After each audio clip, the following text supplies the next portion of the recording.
Of the White House, and earlier today during my cable exclusive interview with President Trump, well, I asked him about his campaign promise to repeal and replace Obamacare. Let's take a look. Obamacare. The Republicans, they're meeting in Philly, and you're going to see them, but they had an artificial deadline. They set the deadline for tomorrow. Right. They don't think they're going to make that. You want, at the same time, repeal and replace. I know there are 9 separate plans out there. What is crucial for you to have in that plan to help? Let me tell you what's crucial for me. Yeah. What's crucial for me is for the public to understand that Obamacare is a disaster, okay? Because now the Democrats are saying, oh, it's wonderful. It's a horror show. You don't have your doctor. You don't have your plan. You have 116% increases like in Arizona. It's a disaster. It's going to be worse this year than it was last year. It actually explodes in 17. And I told the Republicans, I said, look, if you really want to do something, just let it explode. And then they'll come begging us to fix it, okay? Begging. But that's not the right thing for the public because we have to get it fixed.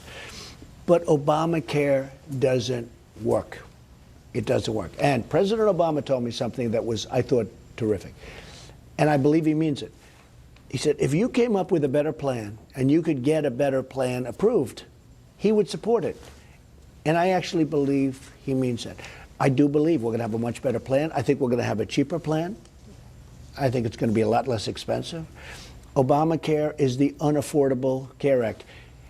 The governor of Minnesota, who hopefully he's better now because he took a pretty bad tumble. Yeah. But he said a month ago that actually during the campaign and after the campaign, he said, the Unaffordable Care Act, or he called it the Affordable Care Act, is now unaffordable. Bill Clinton called it crazy. It went up $5,400 when it was supposed to be down $2,500 a year. Let me move on. It is, by the way, it is unaffordable. Well, and it doesn't work. You know, you can't even buy a catastrophic plan. Correct. And the deductibles are so high that unless you get hit by a tractor, you're never going to be able to use it. Let me ask you, energy, and you know this from your years in building, it's the lifeblood of our economy. Right. We are dependent on foreign nations, many of whom do not like us.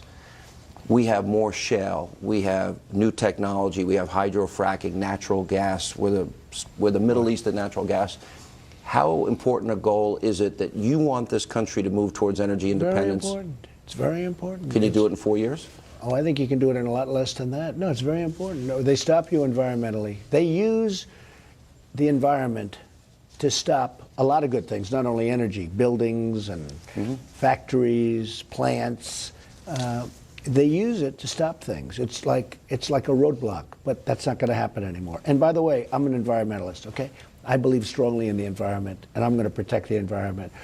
But you don't have to have a man who wants to build a factory or a person or a company wait 10 years going through approvals. At the end of the 10-year, get rejected, okay? You mentioned the forgotten man a lot, both during the campaign. And woman. And woman, and in your inaugural speech.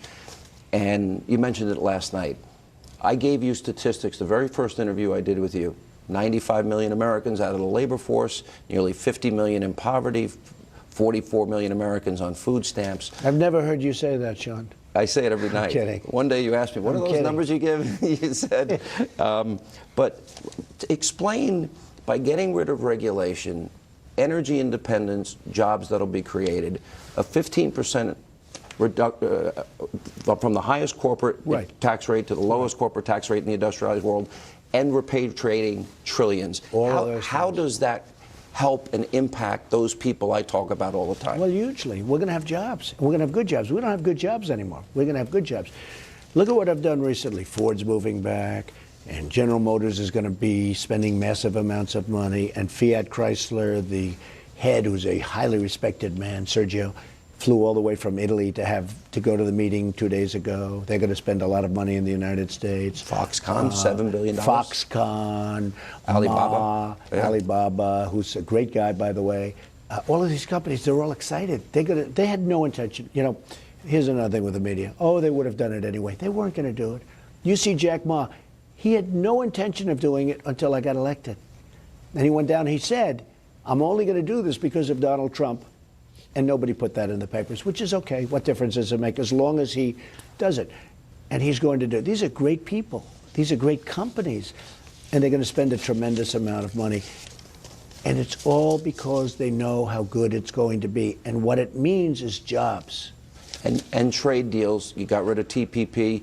You want all bilateral trade agreements now? Look, here's the problem. Number one, they didn't do anything on currency devaluations, which is a killer for our country, because we don't do it and everyone else does it, and they just absolutely But you want bilateral? Absolutely. We're going to make everybody. deals with every one of those countries.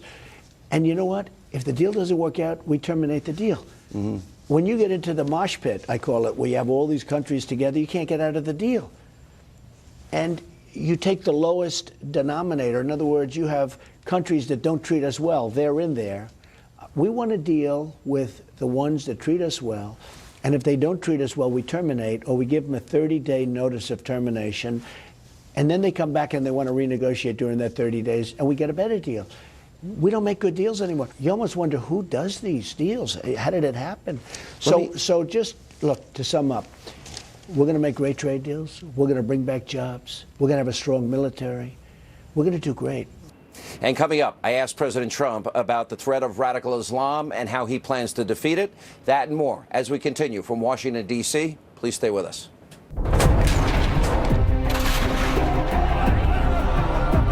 We will reinforce old alliances and form new ones and unite the civilized world against radical Islamic terrorism, which we will eradicate completely from the face of the earth. We have to get rid of ISIS. We have to get rid of ISIS. We have no choice. This is evil. This is a level of evil that we haven't seen.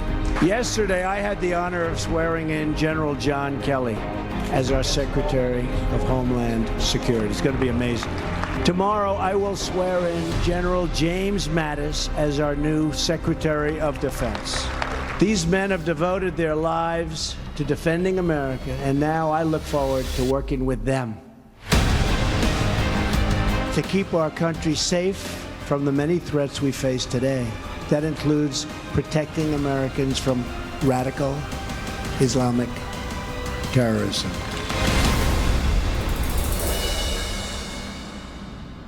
You totaled your brand new car. Nobody's hurt, but there will still be pain.